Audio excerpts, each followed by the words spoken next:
దాదాపు కొన్ని వందల సంవత్సరాల నుంచి మన ప్రకృతి సిద్ధంగా మన మోగన్పల్లి గుట్టపైన వెలిసిపగా ప్రసిద్ధి చెందినది. ఇక్కడ మన తాతలు మన సాంప్రదాయం ప్రకారం వాళ్ళు మనకు ఇచ్చినటువంటి ఈ యొక్క సాంప్రదాయాన్ని మనం ఈ వరాన్ని ఇప్పుడు వాళ్ళు ఇచ్చిండ్రు కాబట్టి మనం దీన్ని పాటిస్తున్నాము.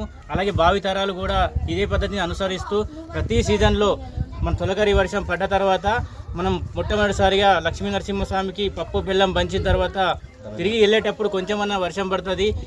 ఇక నుంచి తొలకరి వర్షాల నుంచి మన పంటలు మనము నాట్లు అనేటివి స్టార్ట్ అవుతాయి. తర్వాత మన యొక్క కార్యక్రమాలు చేసుకుంటాం కాబట్టి ఇక్కడ నుంచి పండుగలు అనేటివి ప్రారంభమవుతాయి. కాబట్టి ఈ యొక్క సాంప్రదాయాల్ని మనము ఈరోజు మనం కొద్ది మందితో చేసుకుందాం. ఊరోళ్ళంతా ప్రతి ఒక్కరు మన దేవుడు అని చెప్పేసి అనుకుంటే ఇక్కడ నడవటానికి బాట అనేది ఏర్పడుతుంది.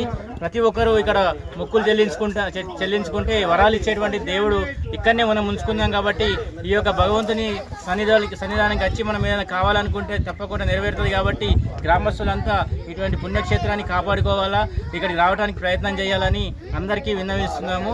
జై శ్రీ లక్ష్మీ నరసింహ స్వామికి.